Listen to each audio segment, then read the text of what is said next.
সালের 2রা ডিসেম্বর গণপ্রজাতন্ত্রী বাংলাদেশ সরকার ও পার্বত্য চট্টগ্রাম জনসংহতি সমিতির মধ্যে পার্বত্য চট্টগ্রাম চুক্তি স্বাক্ষরিত হয়।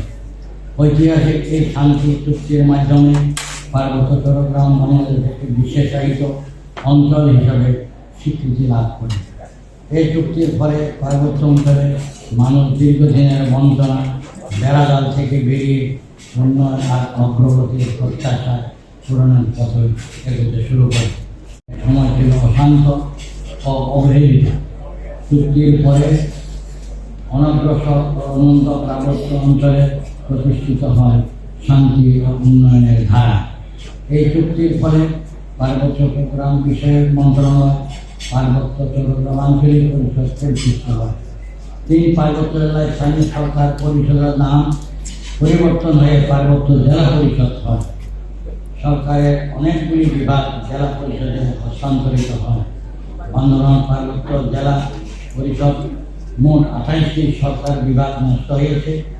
এই বিভাগে হস্তান্তর হয়নি, এগুলো পর্যায়ক্রমে বাস্তবায়ন হবে বলে আমার প্রিয় বিশ্বাস।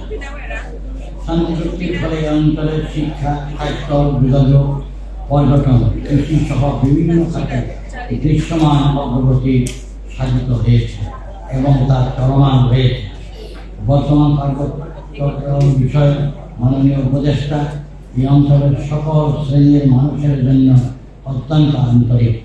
তার নেতৃত্বে তৃণমূল পর্যায়ে উন্নয়নের স্রোতধারাকে পৌঁছে দিতে আমরা সকলে বদ্ধপরিকর।